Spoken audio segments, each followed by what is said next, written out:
Hitsangana isika fiangonana natanteraka ny hira faneva 100 taona.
Amin'ny fifaliana riavana no iara-banantsika tafavory eto amin'izao tranon'Andriamanitra izao idera sy ankalaza ny voninahitry ny Tompo. Anio alahady 5 volana septambra 2022 dia alahady 470 manaraka ny Trinité. Alahady ihany koa anatanterahana ny vokatry ny sampana tanora kristiana zokony eto amin'ny fiangonana, ary alahady voalohany iainantsika ny lohahevitra fitaizam-panahy izay manao hoe miorena ao amin'ny Tompo amin'ny batisa. Ho an'izay malala an'Andriamanitra sady vao antso no masina, ho aminareo anery havana ny fahasoavana sy ny fiadanana avy amin'Andriamanitra Ray sy Jesosy Kristy Tompontsika. Amen. Homany eo ambany masontsika ny Salamo 5:1 ny andininy voalohany hatramin'ny 5. Izany no iarahantsika fiangonana rehetra manonona ho fiderana ny Tompontsika. Aoka hitsangana isika.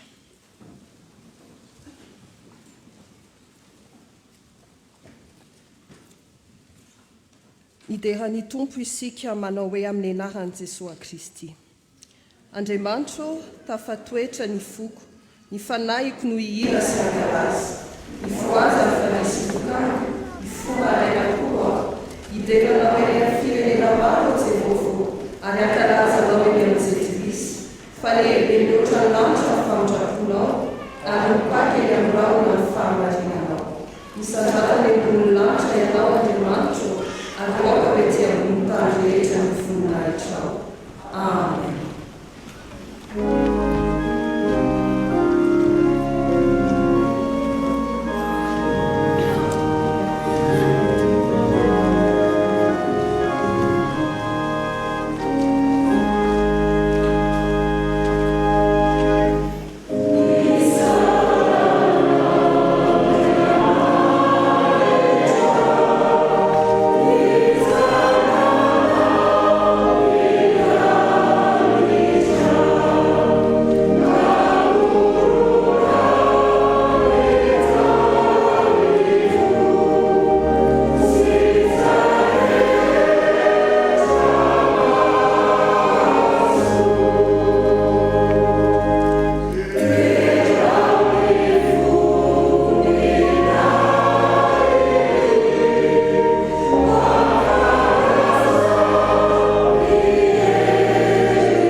Andriamanitra raisy zanaka ary fany masino, mankalazanao izahay.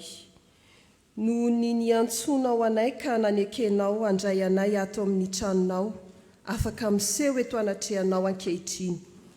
Araka ny teninao fa avy aminao no ahazonay manao fiderana eo amin'ny fiangonan-dehibe, ko asokafo ny molotray Andriamanitra dia anambara fiderananao ny vavanay. Eny Tompo, mankalazanao amin'ny fonay manontolo izahay fa Andriamanitra tsara ianao, Andriamanitra fitiavana ianao, ary Andriamanitra masina ianao. Ianao no iankina ny nofo sy ny zava-mananaina rehetra. Eo ampelantananao ihany koa ny andronay manontolo, koa aoka hisandratra ny amin'ny afo indrindra izany fiandriananao izany. Misaotra anao izahay Tompo, fa ny fahasoavanao no mahatoy izao anay. Misaotra noho ny tombonandro pahavelomana sy ny volana vaovao omenao. Misaotra tamin'ny niahinao sy ny fikarakaranao anay zanakao tamin'ny lasanay. Maneho ny tanam-pitiavanao aminay ianao Tompo, koa isaoranay sy ankalazainao ny anaranao masina. Eo koa ny sampana tanora Kristiana Zokony, miaraka mankasitraka anao Andriamanitra aminay fiangonana, tamin'ny nitahinao azy ireo ka afaka mideranao sy mankalazanao Andriamanitra no ity alahady ivombokatra ity. Nambininao tamin'izy ireo ny asan'ny fanahinao masina, koa fifaliana lehibe ho anay izany ankehitriny. Amasino ary Tompo ty fotoana ity izay iombonanay, ho santatra ilay fiombonana ratra izay ao amin'ny fanjakanao, koa mangataka ny fanahinao masina mba hitarika anay amin'izay rehetra ataonay eto, fa tianay atao voninahitra ao irery any izany ary ho fampandrosonanay vahoakanao. Ka olona no avozinao sy nampioreninao indray izahay, ao arinan'izao fanompoam-pivavahana izao. Dia amin'ny alalan'i Jesosy Kristy no hanandratana izany vavaka izany. Amen.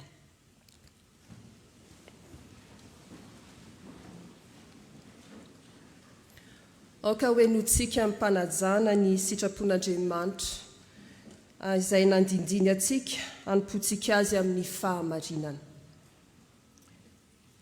Izay rehetra naterak'Andriamanitra no tsy manota satria ny vono mitoetra ao anatiny ary tsy mahay manota izy satria naterak'Andriamanitra.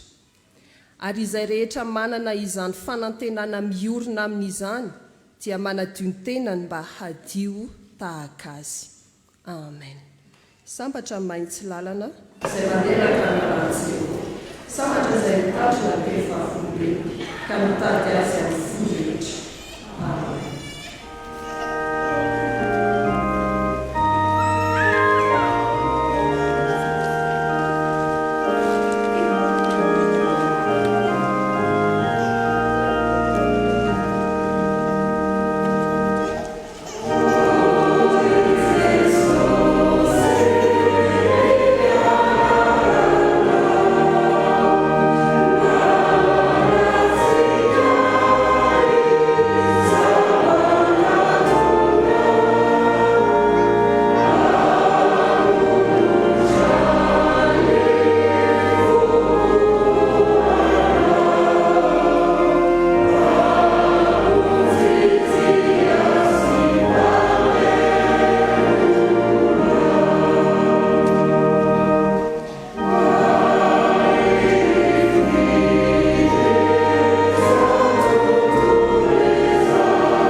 Tena manoloana izany sitrapon'Andriamanitra izany, isika riavana dia tsy natanteraka izany koa andeha hifony bebaka eo anatrehan'ny Tompo, iombina amin'izao vavaka fifonana izao.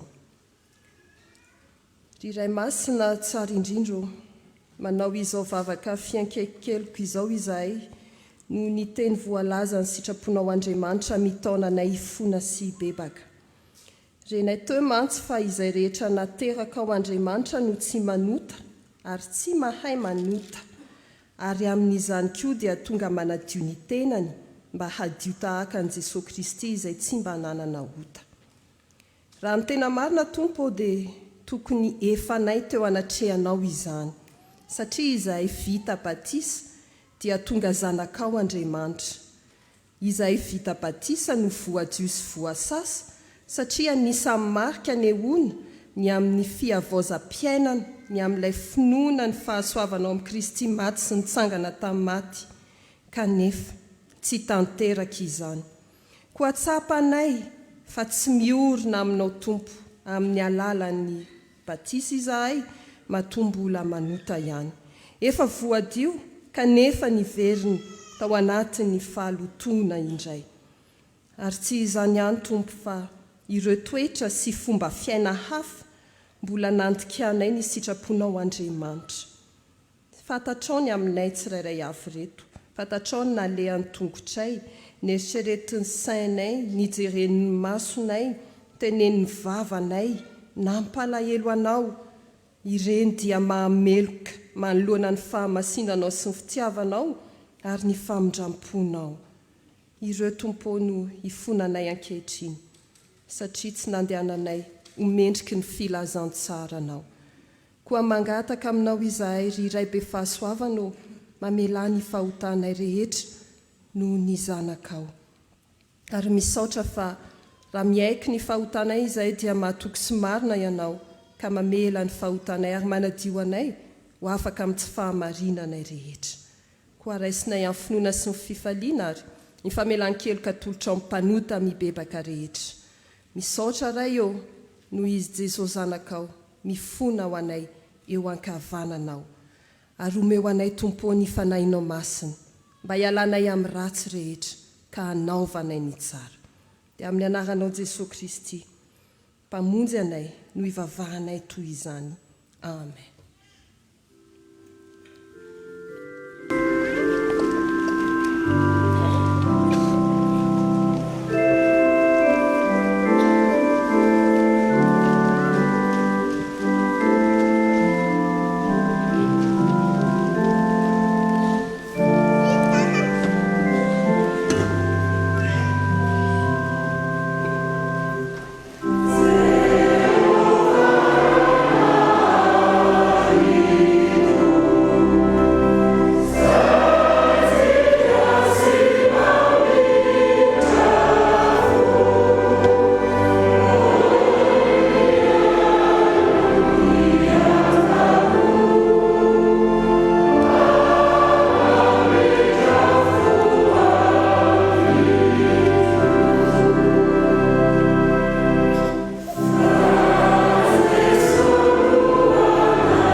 Andriamanitra ivavahantsika dia mamindra fo sy miantra ary maharo-po sady be famindram-po. Koa raisa am-pifaliana sy amin'ny fanantenana eo am-pitsanganana ny famelan-kely ka omeny tompo atsika.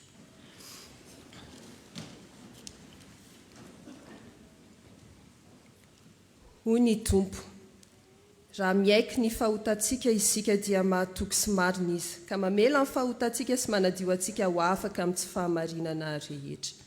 I Kristy izay tsy nalala ota, dia efa nataon'Andriamanitra ota hamonjy antsika, mba ho tonga fahamarinan'Andriamanitra ao aminy koa isika. Mety aho, madiova ianao. Voavela ny elokareo noho ny anarany masina. Midy rany tompo. Amen. Sambatra ny olona izay voafela ny elo, sy voasary ny fahotany, sambatra ny olona izay tsy saintsy voafahelo, ary tsy misy fitaka ny fanany. Amen.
Izao dia mangataka ny sampana sekolalahady rehetra mba hitsangana.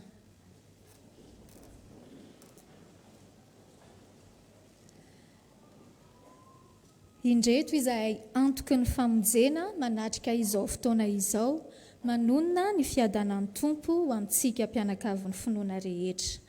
Ny tenin'Andriamanitra izay voasoratra ao amin'ny bokin'ny Lioka, toko 20, ka ny 7:10 no akantsika fampianarana. Dia hiara-mamaky izany teny izany isika amin'ny anaran'ny tompo. Fa izay navim-panao trano dia izy no efa natao fehizoro. Amen. Mahazo mipetraka ianareo. ao amin'ny bokin'ny salamy fa 8:20 andiny 2:20 no tena ahitantsika izany andiny soratra masina izany. Fa eto i Jesosy mihitsy no nanambara ilay teny teto rehefa avy nanao fanoharana. Ity misy tantara anankiray ahazontsika izany teny nambaran'ny tompo izany. Nisy misionera nanatanteraka iraka tany amin'ny faritra Atsimon'ny Nosy. Gaga be izy raha nahita andian'olona efa niova fo nangataka ny ho atao batisa. Izany hoe efa niala tamin'ny fanompo-tsampy izy ireo, nanaraka tsara ny fampianaran'i Kristy dia nangataka ny mba hiroso amin'ny batisa. Tamin'ireo andian'olona ireo dia nisy tovolahy tokony 15 taona teo eo. Somary nipetraka teny anjorony izy. Raha nahita azy ilay misionera dia niteny taminy hoe, "Zao anaka, hitako fa tena mbola kely loatra ise. Mety tsy mazava amin'ise tsara angamba ny hevitry ny batisa. Raha miroso amin'ny batisa mariny se ka sanatria miverin-dalana dia manimba sy manohitohina ny asa fitoriana ny filazantsara.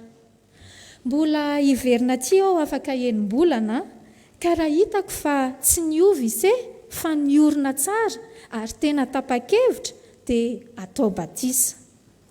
Taitra tamin'ny tenin'ilay misionera ireo andian'olona dia nisy anankiray tamin'izy ireo no nitsangana ka namaly hoe, "Izy ange no nampianatra anay ny amin'ny Jesosy ka nahatonga anay resy lahatra ny roso amin'ny batisa e." Lesona telo no azo tsoahina ao anatin'izany. Voalohany, Jesosy no vato fehizoro iorenan'ny finoantsika izay asehontsika amin'ny alalan'ny batisa. Faharoa, ny fihevitr'Andriamanitra dia tsy fihevitr'olombelona. Mampiasa izay tiany amin'ny fotoanany tompo fa aza terena amin'izay fiheveran-diso mety takatry ny saintsika. Fahatelo, ianao ilay mahatsiaro voailika, voatositosika eo anivon'ny ankohonana fianakaviana, na eo anivon'ny fiarahamonina, na aty am-piangonana, na any am-pianarana, na any am-piasana. Ianao manana fahasamihafana amin'izay heverin'olona fa ho normal. Mety hoe toe-batana na fomba fiakanjo sy fanao dia izao. Aza mijery ny tenanao amin'ny fomba fijerin'ny olona fa amin'ny fomba fijerin'Andriamanitra. Aza mijery ny fiainanao amin'izao, aza mijery hoe iza moa ianao ka manao ahoana ianao izao, fa jereo hoe ahoana ny fahitan'Andriamanitra anao. Fa ianao, ilay vato fehizoro, efa nofidian'Andriamanitra tahaka ny Davida, tahaka ny Josefa mpanjaka, tahaka ny Jesosy izara famonjena ho an'izao tontolo izao. Ndeha ary, izay rehetra resy lahatra fa Jesosy tokoa no vato fehizoro irenan'ny finoany, sy izay rehetra resy lahatra fa fitaovana nofidian'Andriamanitra, hitsangana isika ka hanao ny hira solon'ny vavaka ao amin'ny fihirana fanampin'ny fahatelo andininy voalohany.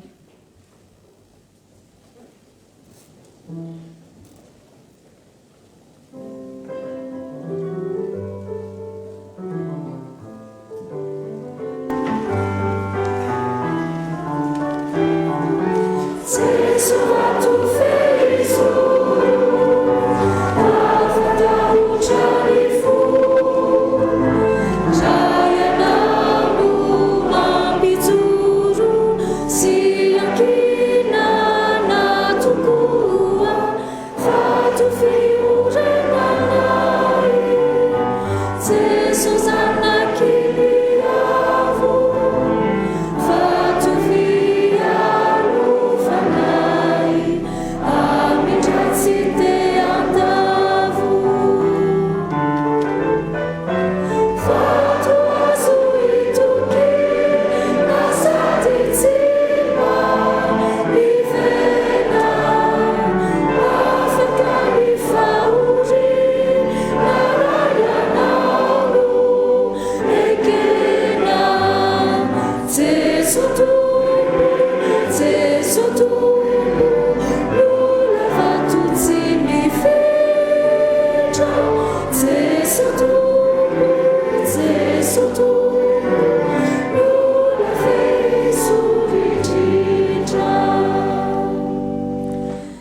N'Andriamanitra irery ny voninahitra.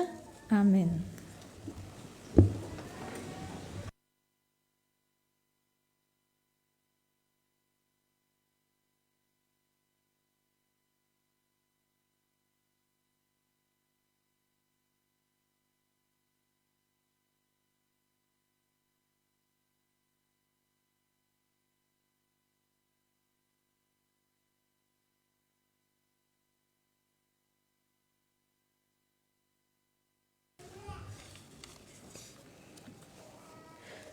Ry havana, ampitomboana amintsika tranany eny fahasoavana sy ny fiadanana avy amin'Andriamanitra ray, zanaka fanahy masina.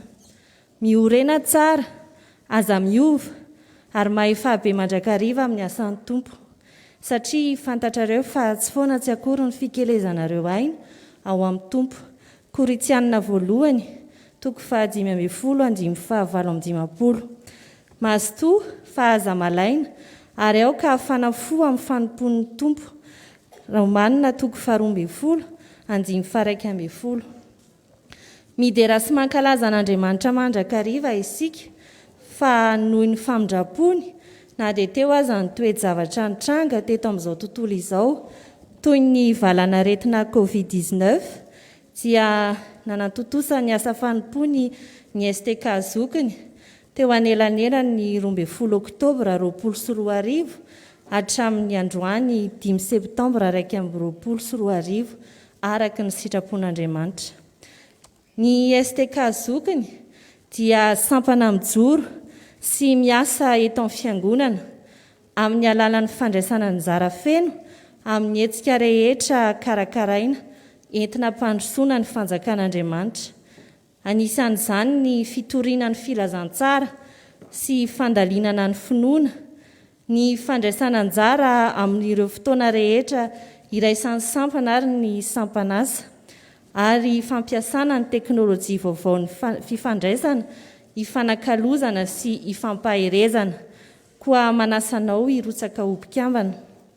Totoa sara ireto asa manaraka ireto: fandraisana anjara tamin'ny fahalalana soratra masina ny taona 2020, fankalazana ny krismasy ka nanolorana vatomamy ho an'ny mpianakavin'ny finoana natao tamin'ny 13 Desambra 2020, fizaran-doka ho an'ny mpianatra afaka fanadinana ofisialy sy ny mpianakavin'ny finoana na vita fianarana sefala, setela, mpiandry, ary fanomezana fanampiana ny zanaky ny fiangonana mianatra ho mpitandrina ny 20 Desambra 2020, fifampiarabana sy fitondranam-bavaka ny firaisana ny sampana tamin'ny Janoary 2020, fanompoam-pivavahana ho an'ny vombokatra androany 5 Septambra 2020,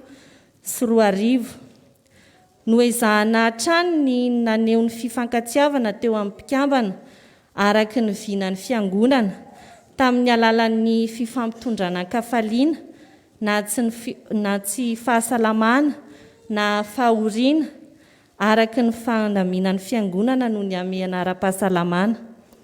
Nisy koa anefa izay tsy tanteraka tamin'izany, toy ny fivorimbe voalohany ny sampana izay tokony ho tanterahana tamin'ny 10 April lasa teo, ny fifampiarabana tratry ny taona izay tokony natao ny 3 Janoary 2020 tao amin'ny akandro ray mamonjy, ny herinandrom-bokatra tamin'ny 9 April 2020, ary ny famangina fiangonana sy toeram-panomanana mpitandrina ny tafika masina iraisana tamin'ity taona ity, ny famangin'ny fikambanana papely baiboly malagasy. Dia toy izay ary ry havana, ireo asa fanompoana no sahan'ny STK zokiny, ka misaotra ny tompo be fitsia isika fa raha tsy teo ny fitahiny dia zava-poana izao rehetra izao. Misaotra ny ray aman-dren'ny mpitandrina mivady amin'ny toro-hevitra sy ny fiarah-miasa ary mirary soa sy fahasalamana ho azy mandrakariva. Misaotra ny birao-piangonana, ny sampana, ny sampanasa ary ny fiangonana ray manontolo tamin'ny fiara-miasa rehetra. Ary farany fa tsy ny kely indrindra kory dia misaotra ny mpikambana rehetra ary manantena antsika hatrany iorina amin'ny finoana noho ny fanavotan'i Kristy ary mampahery ny rehetra amin'ny asa fandraisana anjara fampandrosoana ny sampana. Dia ho an'Andriamanitra irery ihany anie ny voninahitra amin'ny alalan'i Jesosy Kristy. Amen.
Ho aminareo ne ry fiangonan'Andriamanitra ny fiadanana ary tononona manokana izany ho an'ny sampana tanora kristianina zokiny tena tsara ny hiranareo mankasitraka.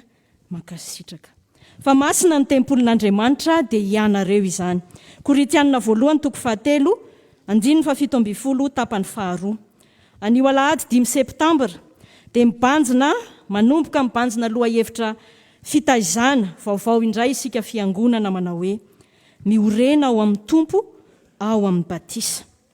Antolotra antsika ireo tsara ho fantatra makasika ny asam-piangonana. Miloha izany nefa nisy mpianakavin'ny finoana nadiny poketra teo an-tokotanim-piangonana aoka natona ny sekretera-piangonana handray izany izay tompony.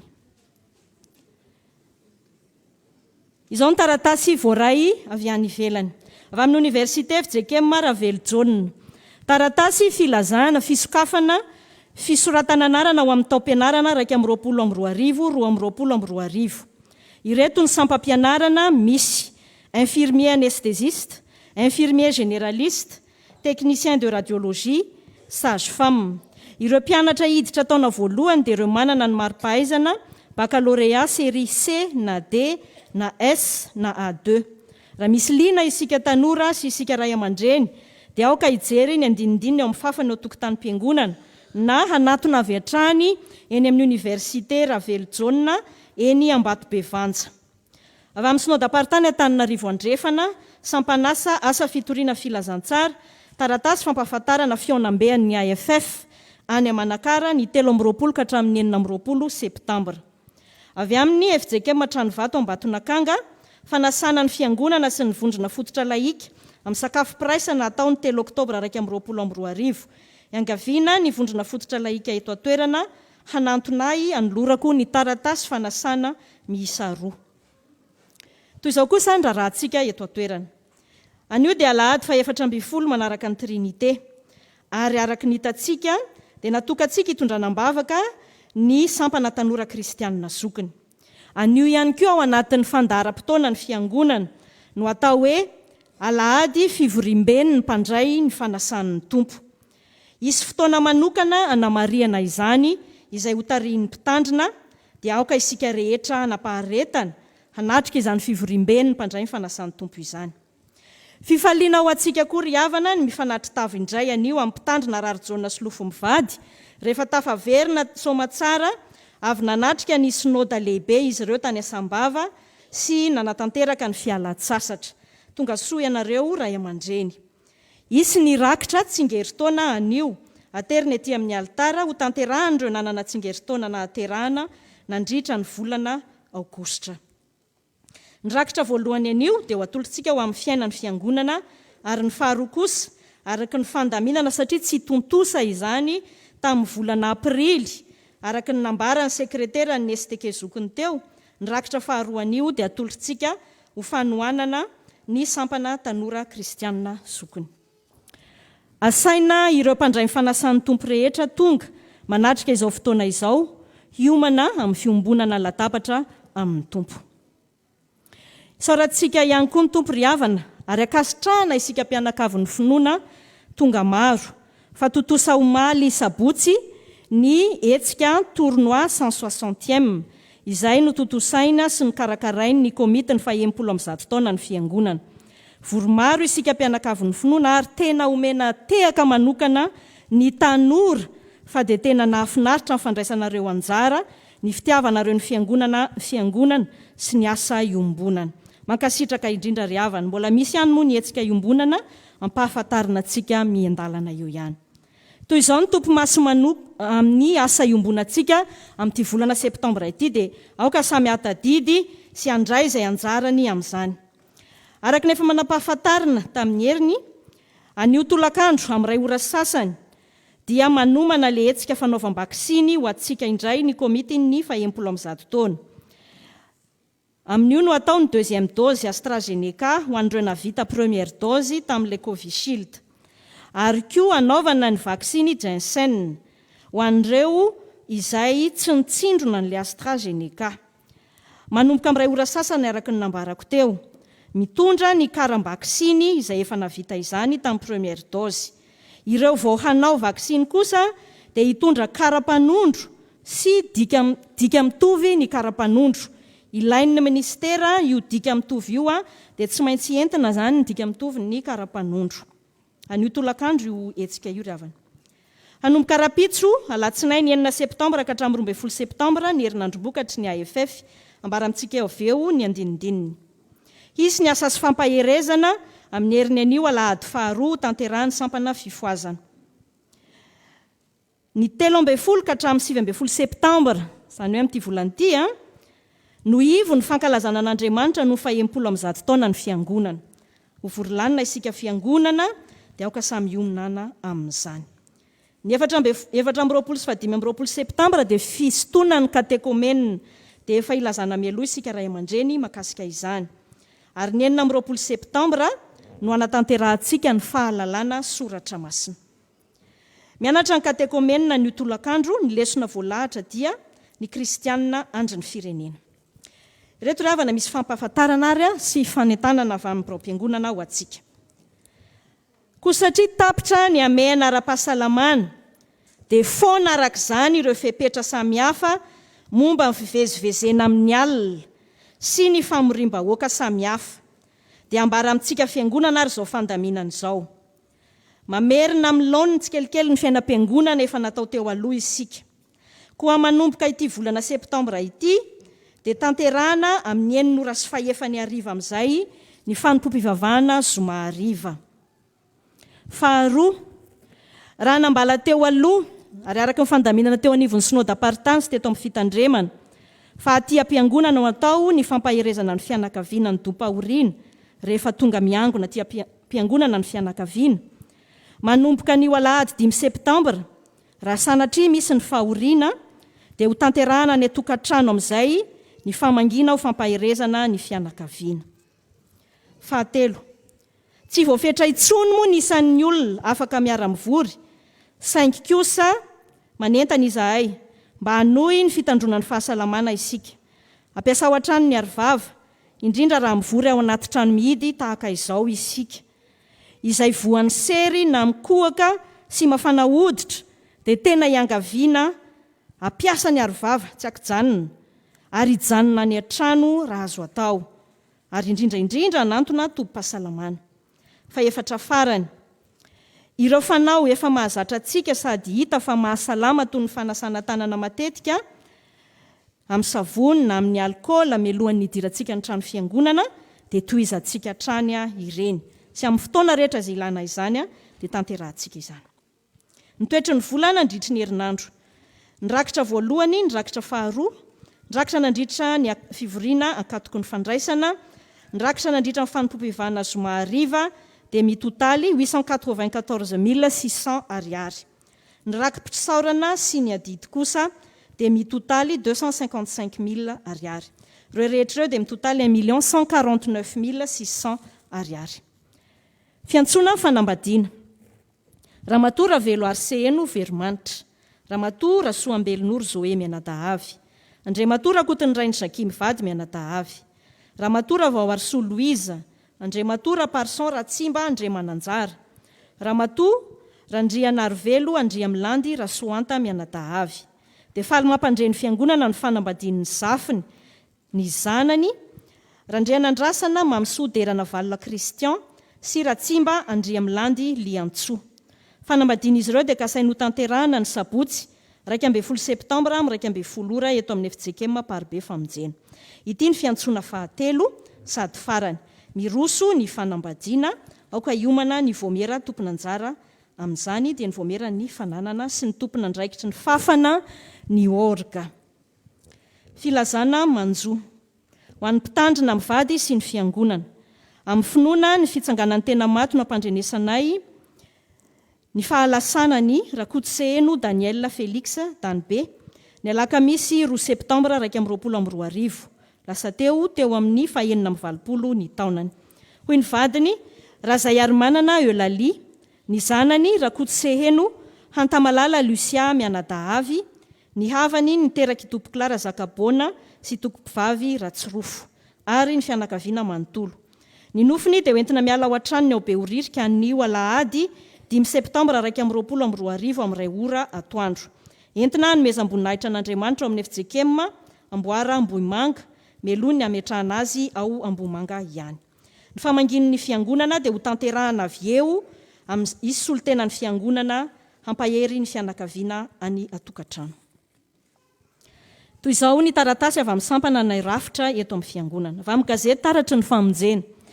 Mivoaka anio ny gazety volana septambra 2022 laharana 720.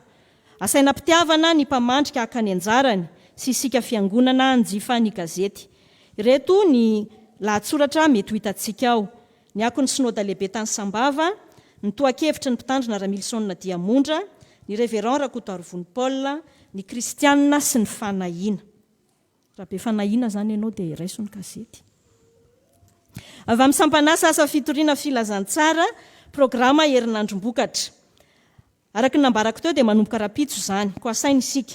Isy fampianarana, rapitso alatsinainy amin'ny enina latsaka fefany.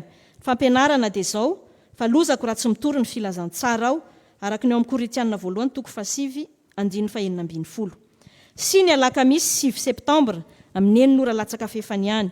Fampianarana mitondra ny lohateny hoe kristianina mitory sa kristianina matory. Zoma 10 septambra amin'ny 9:05, fanimpom-pivavahana tarihan'ny AFF ary mpitandrina Ravelsoa Andriamamonjy Mikaela nitondra ny tenin'Andriamanitra. Va misampana Dorcas. Antsona ny mpikambana fa iverina manomboka ny talata 7 septambra zao ny fivoriana fanao isan-kerinandro amin'ny 2 ora tolakandro. Raha misy isika maniry hiditra amin'izany sampana izany dia tongava amin'io fivoriana voalohany io fa ho raisy ny sampana mpitiavana ianareo. Ny sampana tanora kristianina zokiny. Fivoriam-be faharoa ho tanterahana ny sabotsy 12 septambra ho avy zao amin'ny 10 ora maraina eto amin'ny tanàna ny fiangonana. Avy amin'ny voameran'ny vola, fivoriana fanao isam-bolana amin'ny alarobia 9 septambra amin'ny 9:05 eto Aparibe.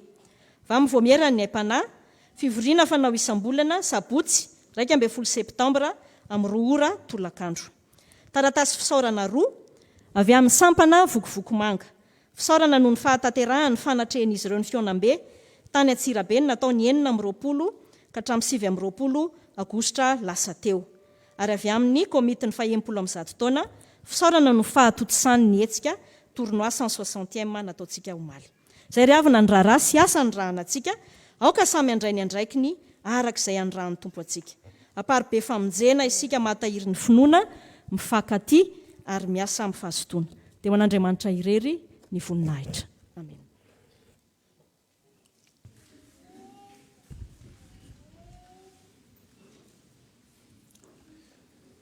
Finaritra ianareo vita batisa tafaorina tsara ao amin'ny tompo. Riavana malala isaorantsika ny tompo Andriamanitra izay nanome antsika tombonandro ary mamela antsika ihany koa sy ny taonantsika hiaraka iombona amin'izao fanompom-pivavahana izao. Akasitrahantsika ny mpanompony izay mitondra ny raharaha sy ny vaovao tsara ho fantatry ny fiangonana ary anetanana antsika andraisantsika ny andraikitra tandrifentsika tsirairay avy. Ary misy arabaina ihany koa isika rehetra izay afaka miara-miombavaka ary na dia ny tsy afaka aza satria zava-dehibe teo amin'ny fiainanay ny nafahana sady nakarivotra no namonjy ny synôda lehibe ary tafaverina somatsara. Akasitrahana ny mpitandrina mizadrara izay namita ny asa rehetra teto amin'ny fiangonana miaraka tamin'ireo biraon'ny fiangonana izay nifarimbona tamin'izany asa izany izay isaorana sy akasitrahana radio koa. Torak'izany ny mpihevidrara sy ny mpandrefanasany tompo ary mpianakavy ny finoana rehetra tsy akanavaka fa tsapanay tokoa fa tena misy valim-bavaka nraisinay na nandroso na niverina na tany amin'ny fanatanterahana izany synôda lehibe izany. Isaorantsika Andriamanitra vita soa ny synôda lehibe na dia nisy feo samihafa aza somary nanahirana tao anatin'ny fotoana sy ny alohan'ny fotoana. Nahazo filoha isika ka ny filoha teo aloha ihany no filohan'ny FJKM ankehitriny fa ny namany kosa izay birao mpiara-miasa aminy no nisy maromaro hafa nanampy izay tafajanona ny teo aloha. Araky ny fanambarana izay nataon'ny sekretera-mpiangonana teo ry havana dia hitoy izany ny fampandraisana an-trano, koa dia efa manomana ny fikambanan'ny dekona sy ny olona zany mba handamina izany fampandraisana an-trano miaraka amin'ny mpitandrina izany. Araka izany dia efa nambara teo koa fa Alahady atao hoe vokatry ny STK zokiny Androany, koa sady makasitraka no miarahaba ny birao, ny komity, ny mpikambana rehetra ao anatiny zany sampana velona mijoro eto amin'ny fiangonana izany. Makasitraka anareo ny amin'ny fiketrehana ny asan'Andriamanitra mba handrosoana izany, ary ny fiketrehana ihany koa sy ny fanomanana ny fanatanterahana ny fitaovavahana, ary koa ny fampandrosoana izany sampana velona izany hahajoro mandrakariva na dia teo aza ny zavatsarotra izay nilalovan'ny firenena sy ny fiangonana eny izao tontolo izao. Araky ny voalaza teo dia natokana moa ity Alahady ity hitondranam-bavaka ny mpandray fanasan'ny tompo, ka natao hoe fivoriam-be ny mpandray fanasan'ny tompo izany. Ny fotoana izay ho atokantsika dia aoriana ny fitaompivavahana voalohany hidirana amin'ny fiombonana latabatra amin'ny tompo. Efa mandroso ny trano atsimo ka mbola entintsika hambavaka izany mba andeha arak'izay tokony ho izy, arak'izay sitrak'Andriamanitra sy niataka ary nivavaka ataontsika mpianakavy ny finoana. Manarak'izay dia ankasitrahana ihany koa ireo komity ny 100 taona ny fiangonana, satria renay sy hitanay fa nahomby avokoa ny hetsika rehetra izay natao, ary mbola ahomby hatrany ane izay mbola taterahana amin'ny ho avy. Ombanareo mandrakariva anie ny tompo taterahanareo izany. Ary eto isika ry havana dia misy mpanompon'Andriamanitra, zanaky ny fiangonana, nanorina ny fanambadiana ambony vatolampy ny tenin'Andriamanitra ka tanteraka soamantsara izany, koa dia angatahana izy ireo hitsangana rehefa voatonona ny anarany, ka dia atolotry meloa ny Andriamatoa sy Ramatoa isany. Andrian'ny aina zo Herilala Ulrich sy Rakoto Arivony Tina Kanto. Raha eo ianareo dia angatahana mba hitsangana retsy ambany rehetra izy eo ambany riana io. Izy ireo dia notsokofin-drano sonao masina ny fanambadiany tamin'ny 14 Aogositra 2024. Ny teny faneva izay nasandrana nanorenana izany tokantrano izany dia ny hoe areoka ambonin'izany rehetra izany ny fitiavana fa feny fahatanterahana izany. Angatahana raha misy ray aman-dreny izay manotrina izao fotoana izao mba hitsangana, satria mba tia ny fiangonana ho fatotra ihany koa ny ray aman-dreny, reo ny ray aman-dreny. Raha misy fianakaviana tompoka dia angaviana ihany koa hitsangana ny fianakaviana. Dia faly ny fiangonana miarahaba anareo sy miraro soa anareo ny amin'ny fahatanterahana izany fitsofan-drano sy fanamasinana ny fanambadiana izany.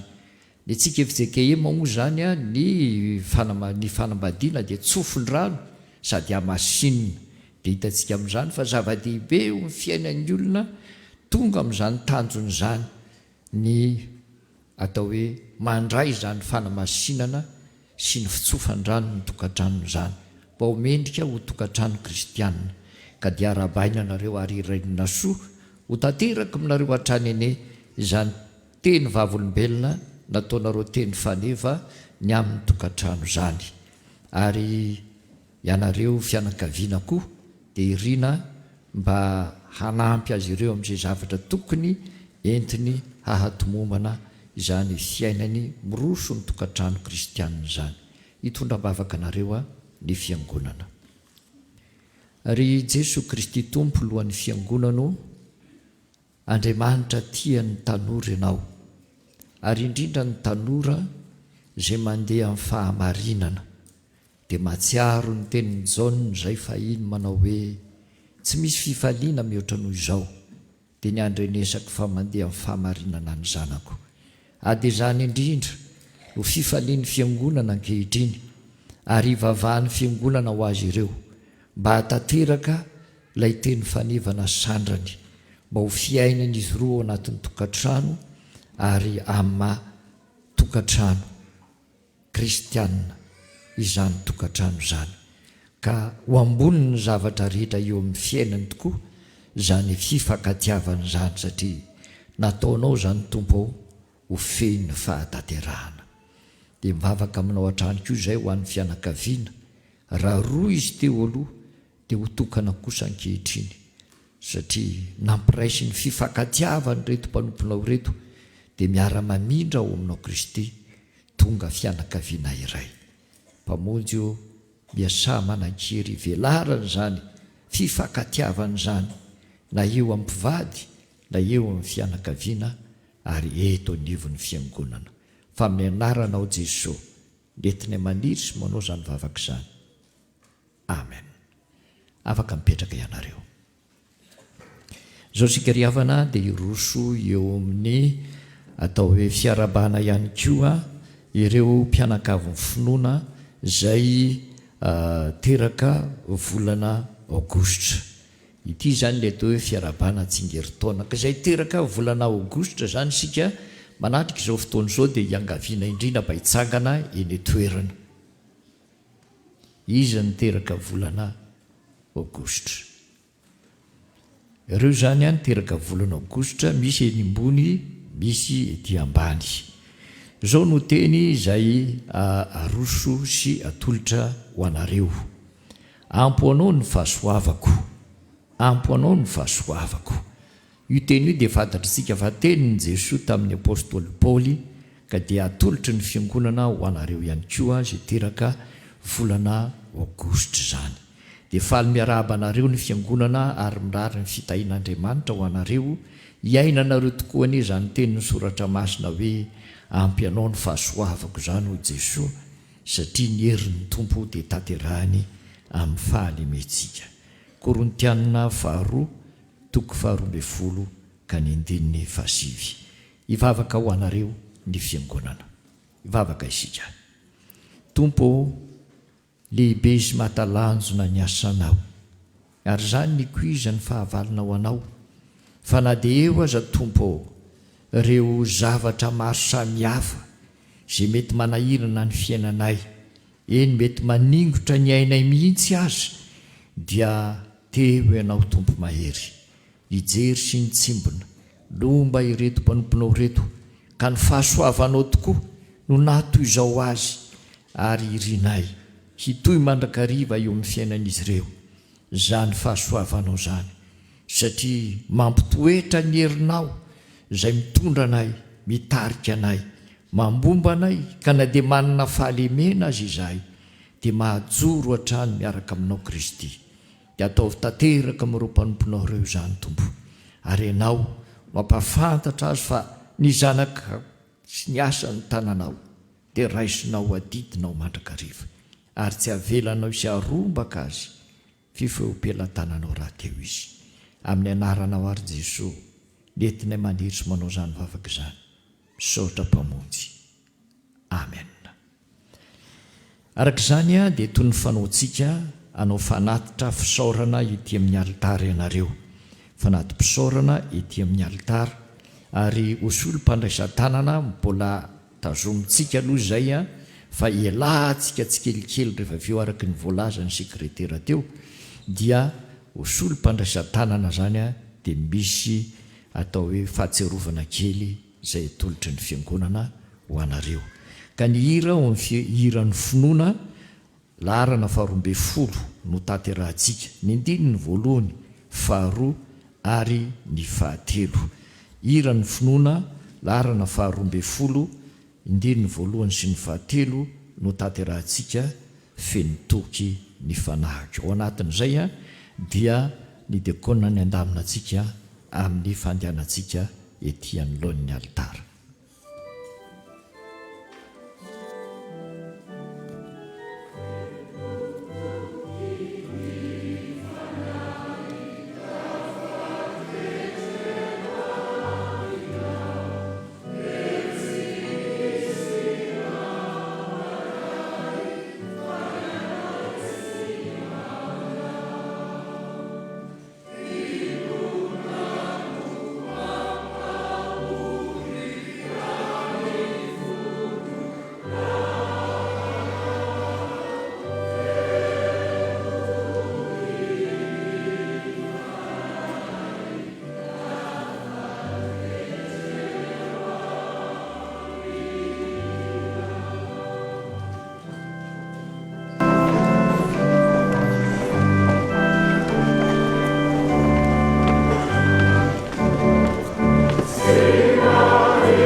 amin'ny finoana. Araka ny ten'Andriamanitra izay hitantsika eo amin'ny valopony STKZOK manao hoe fampame amin'ny fifaliana no tian'Andriamanitra, dia irosantsika ao anatin'izay toe-panahy izay.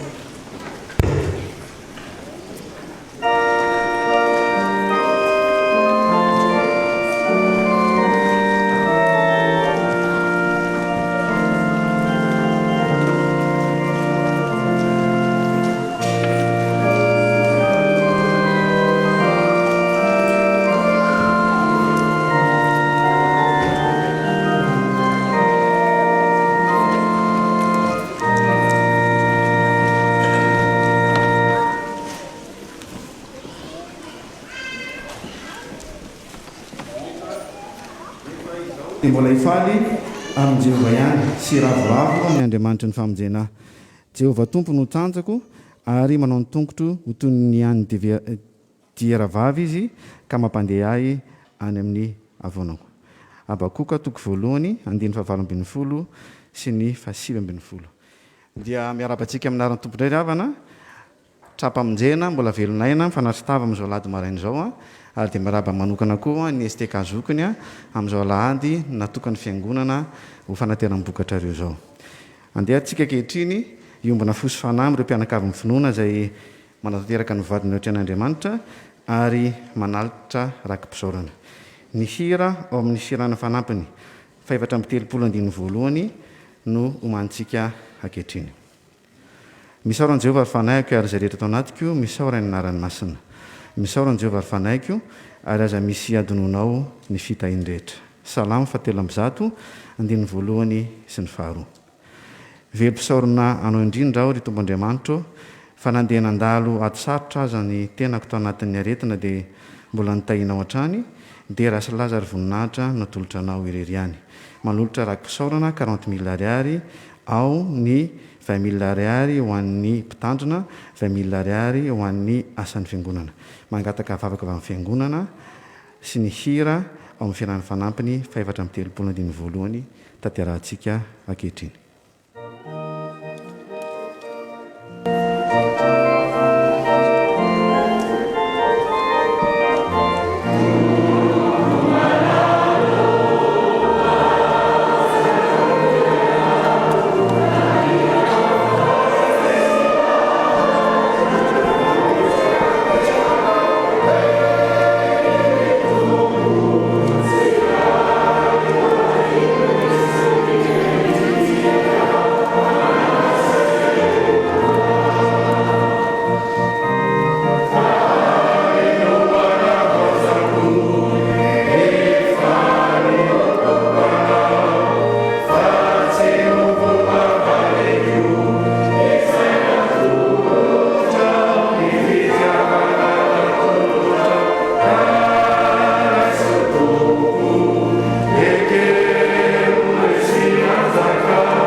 Misaoran'i Jehovah fanahiko azy rehetra tao anatiko, misaora ny anarany masina. Salamo 7:1.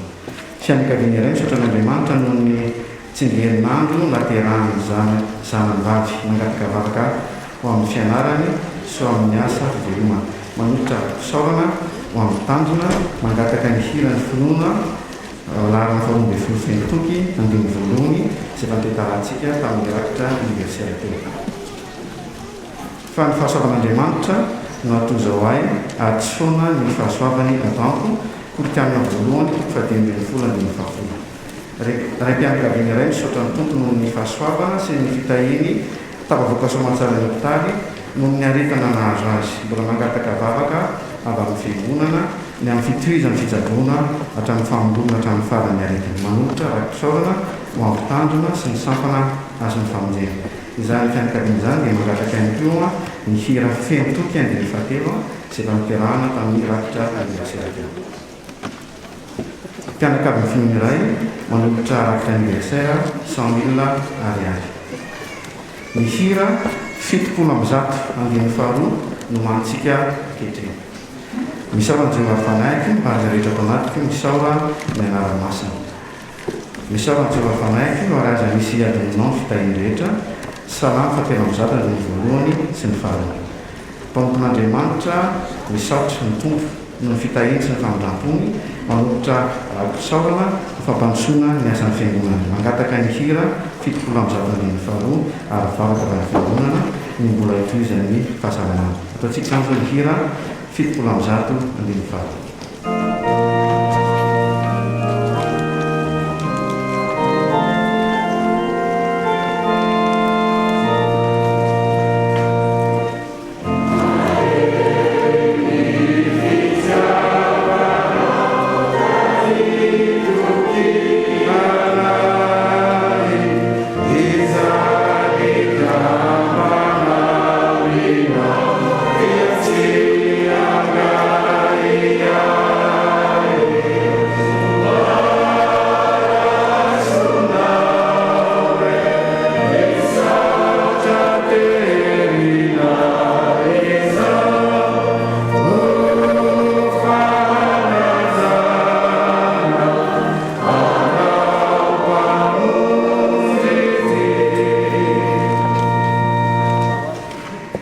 Jehovah no mamotrano dia miasa foana ny mpanao azy.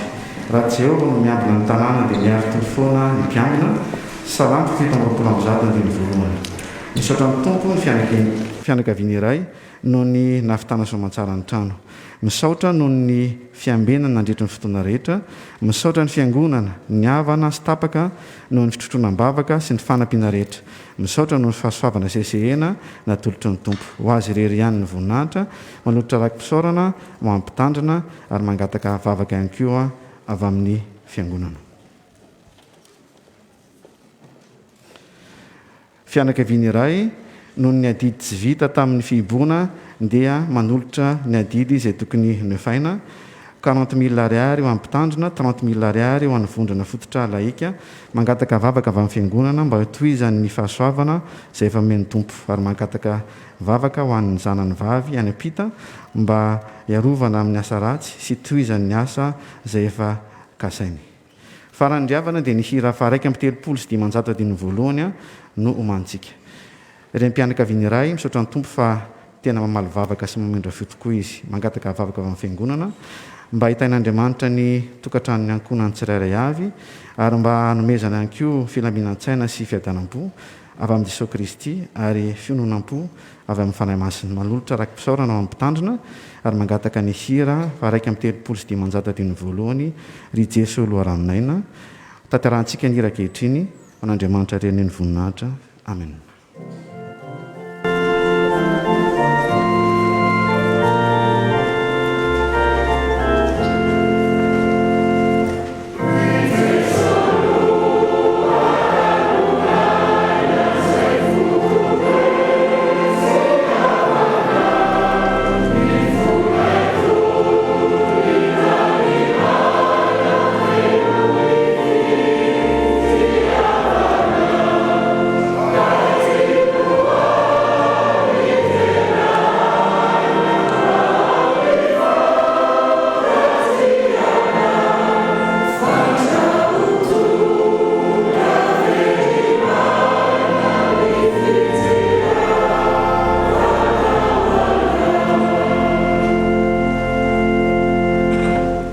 Sangana isika fiangonana nolotra ireto rakitra ireto ary anavao ny fahaloran-tenantsika amin'Andriamanitra ihany koa. Amen.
ry ava-malala amin'ny tompo zao dia tonga amin'ny famakinany teny masina isika sy fitoriana izany koa ataovy eo ambany masitsika ny genesisy 17 andininy fahasivy ka hatramin'ny faha-7 genesisy 17 andininy fahasivy ka hatramin'ny faha-7 dia hotohizantsika izany ao amin'ny Lioka 7 Lioka 7 ny andininy faha-1 sy ny faha-2 Lioka 7 ny andininy faha-1 sy faha-2 ary ho faranana izany ao amin'ny asan'ny apôstôly 10 asan'ny apôstôly 10 ka ny andininy faha-7 ka hatramin'ny faha-7 asan'ny apôstôly 10 ny andininy faha-7 ka hatramin'ny faha-7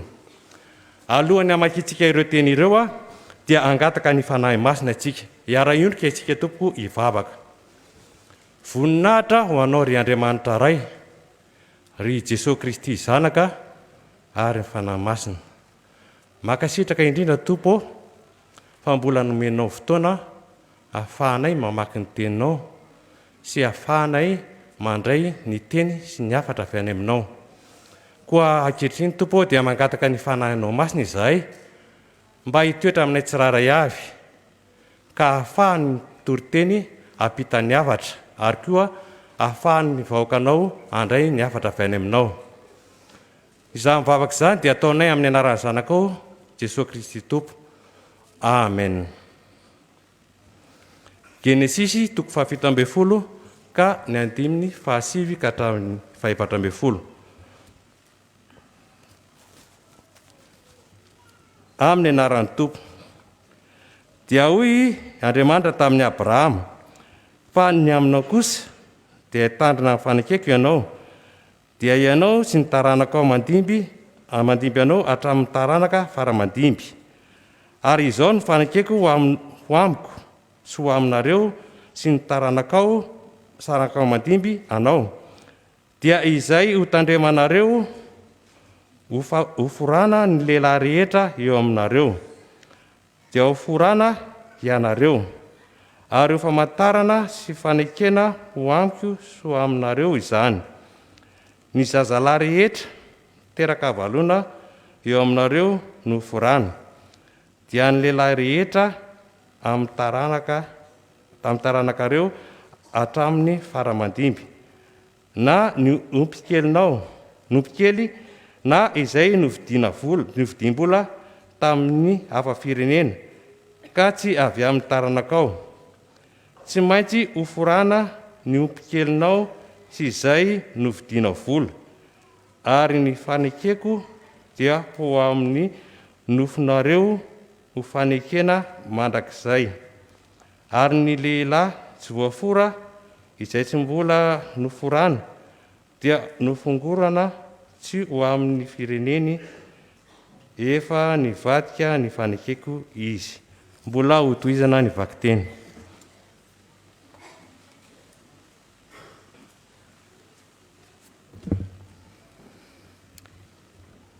Lioka 7 andininy faha-1 ka hatramin'ny faha-2 ny nanaovan'ny Jaona Batisa any Jesosy ary efa natao batisa ny vahoaka rehetra ary Jesosy koa efa natao batisa sy ny vavaka dia nisokatra ny lanitra ary ny fanahy masina nidina teo amboniny ka ny endriny dia tahaka ny voromailala ary nisy feo avy tany an-danitra nanao hoe ianao ny zanako malalako ianao ny sitrako asan'ny apôstôly 17 ka atsahatra hatramin'ny faha-7 raha mbola nilaza teny izany Petera dia nilasaka tamin'izay rehetra nandreny teny ny fanahy masina ary talanjona no mino isan'ny voafora izay niaraka tamin'ny Petera satria nilasaka tamin'ny jentilisa koa ny fanomezana dia ny fanahy masina fanandre azy niteny tamin'ny fiteny tsy fantatra sy nankalazan'Andriamanitra izy dia namaly peteraka nanao hoe moa misy olona mahazo mandrara ny rano anaovana batisa ireo izay efa nandray ny fanahy masina tahaka atsika koa dia nasainy natao batisa amin'ny anaran'i Jesosy Kristy izy ary rangatahiny ireo mba hitoetra ao aminy andro vitsivitsy izy ireo. Amen. Ray masino manomasinana amin'ny fahamarina telinao fahamarina. Amen. Isanganisika romera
ry avana malano amin'ny tompo mbola ho ampitomboina amina romandrakarivany ny fahasoavana sy ny fiadanana avy amin'Andriamanitra raintsika sy Jesosy Kristy tompo.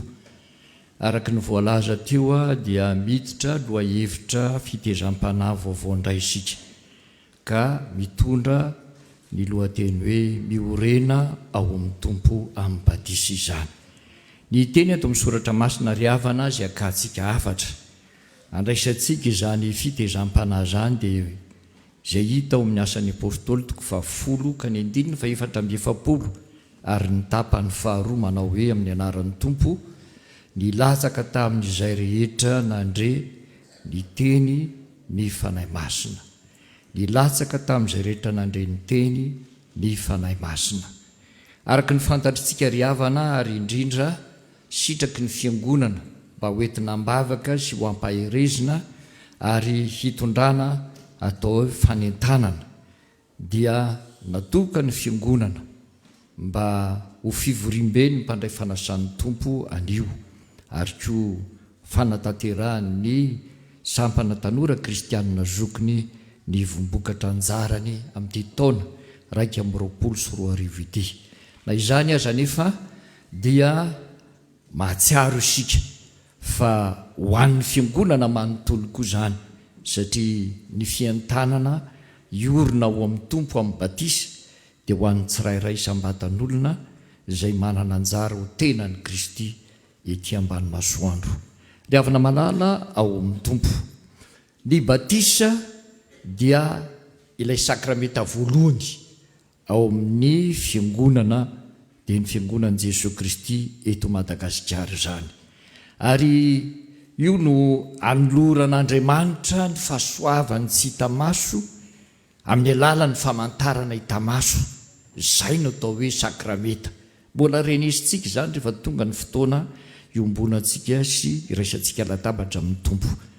Ho an'ny olona izay atao hoe miroso amin'ny fanoloran-tena na hatolotra ho an'ny tompo ka mandray zany sakramenta ny batisa zany dia mandray ny fahasoavan'Andriamanitra izy. Ary satria moa lay famantarana tsy hita maso zay anehoana ny fanolorana an'izany dia ny rano dia manana ny heviny ihany koa zany rano zany amin'ny mahasakramenta ny batisa. Ka ny rano dia fidiovana na fanadiovana, fisasana na fanasana izay maloto.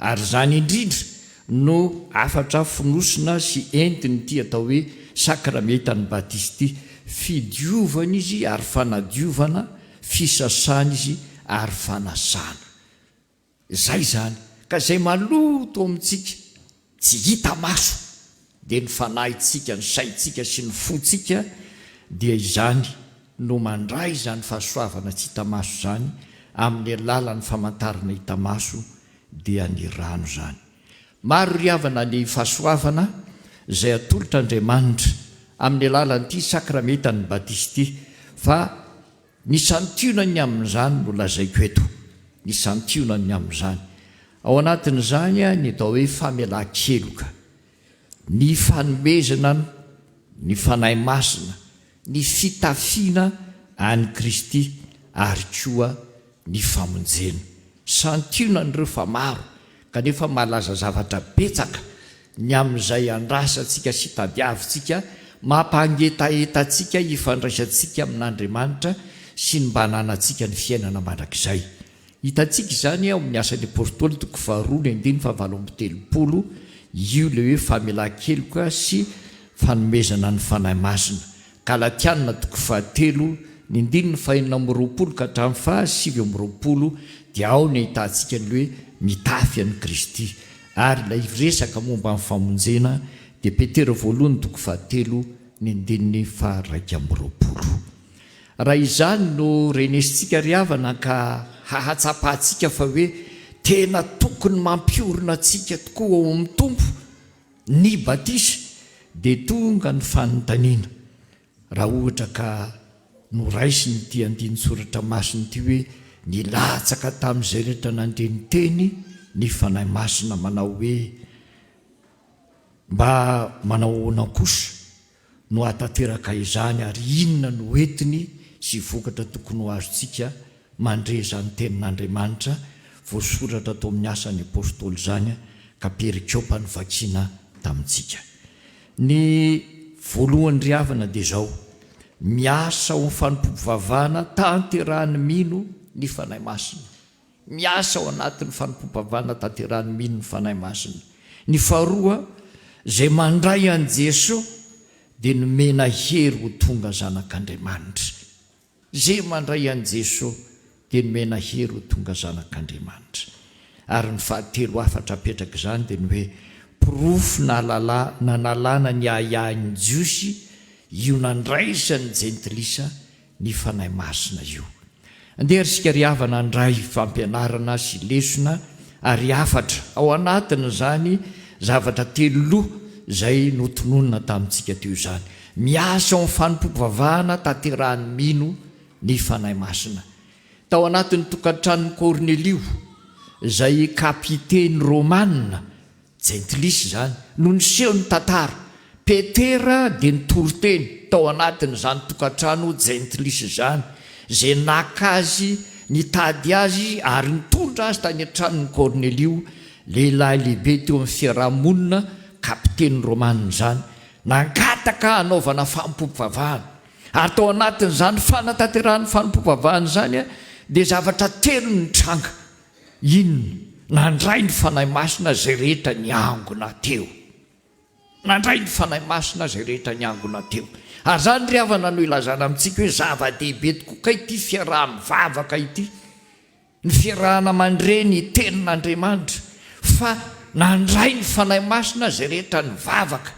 niangona tao amin'ny tranony Kornelio ny faharoa nahazo ny vokatry ny fisehoan'ny asany fanahy masina izy nahazo ny vokatry ny fiasan'ny fanahy masina izy inona moa zany raha fa mamakitsika amin'ny Korintianina 1:12 dia miseho eo ny fitanisan'ny apôstôly Paoly hoe izao kosa ny fisehoany ny vokatry ny asan'ny fanahy masina dia isany ny seho tao zany reo olona jentilisa satria romanina ireo fianakaviany Kornelio ireo dia niteny tamin'ny fiteny tsy fantatra zany hoe lay fisehoany asan'ny fanahy masina zany dia niasa tao anatin'izy ireo koa ary zay ny ilazana amintsika hoe miasa ao anatin'ny fiangonana miasa ao amin'izay rehetra mino manao fanompompivavahana ny fanahy masina dia niteny tamin'ny teny tsy fantatra ireo. Ary ny fahatelo dia tsy vitany hoe ny fisehoan'ny fanahy masina ihany sy ny asa teo amin'ny vahoaka izay niara-ny vavaka teo no nisy, fa ireo olona ireo koa izay tsy nahy nankalaza an'Andriamanitra, tsy nahy nideran'Andriamanitra, tsy nalalana izany Andriamanitra tokony hivavahany izany akory, dia tonga nankalaza an'Andriamanitra ary nankalaza fatratra tokoa an'Andriamanitra ireo olona ireo. Ny zava-niseho ry havana tao anatin'izany vanim-potoana izany, ary izay ny lazaina hoe miasa amin'ny fanompom-pavahana tanterahan'ny mino ny fanahy masina, dia niseho tahaka n'izay nitranga tamin'ny andro pentekosta tany Jerosalema ny zavatra nisy. Asan'ny apôstôly 2:1-20 dia mitantara mikasika ny hoe rehefa nilatsaka ny fanahin'Andriamanitra inona ny zavatra niseho tao anatin'izany, fa mitovy tsy misy hafa amin'izay no nitranga tao amin'ny tranon'i Kornelio.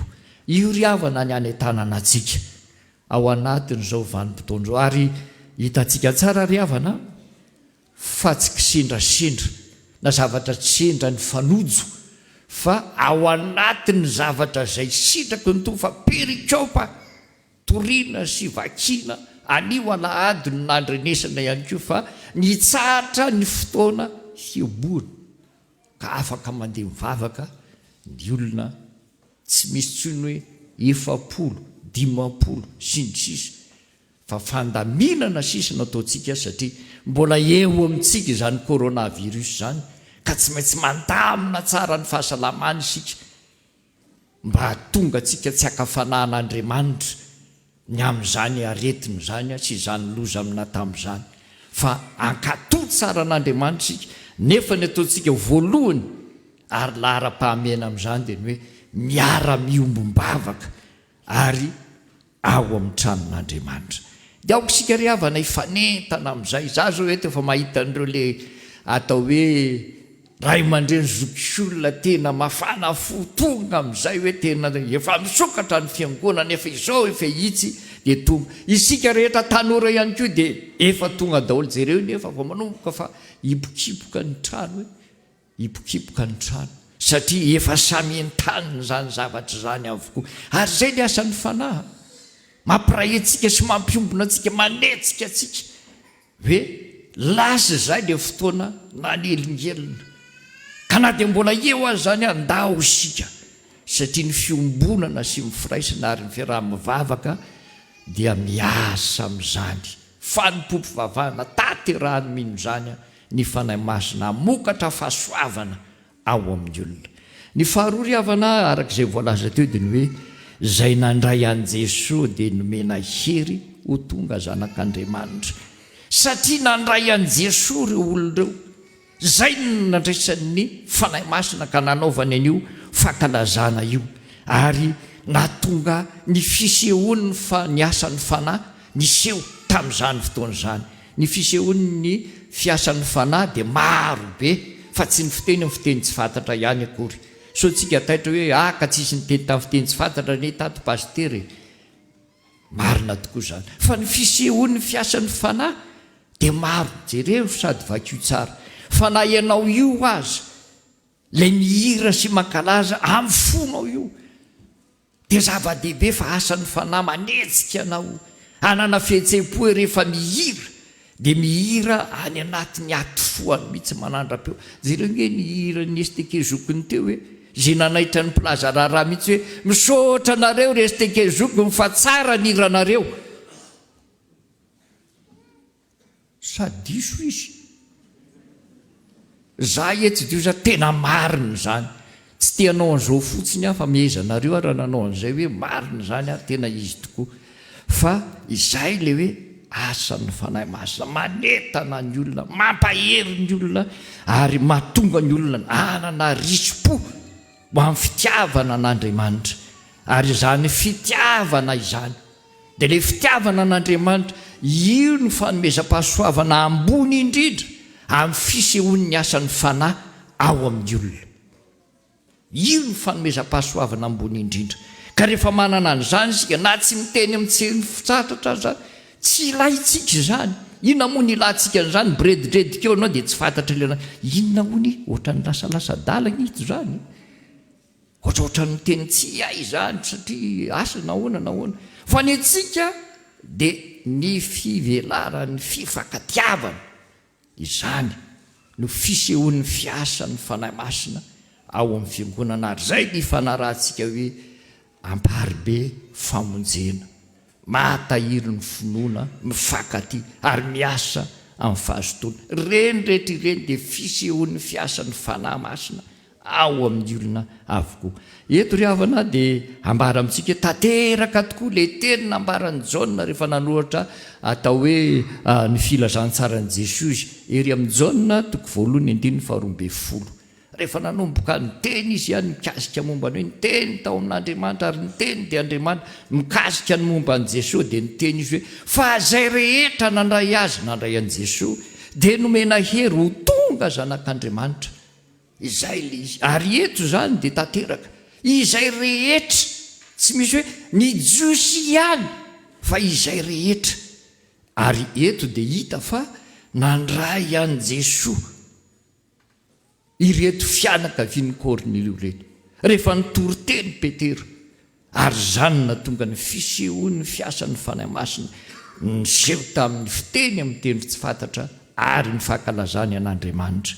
Ary dia izay ny lazaina amintsika tanteraketo zany ka zavatra toy izao no hita ao anatiny zany rehefa dinihana ity tenin'Andriamanitra sy ny zavanitranga tao amin'ny tokantranon'ny Kornelio ry.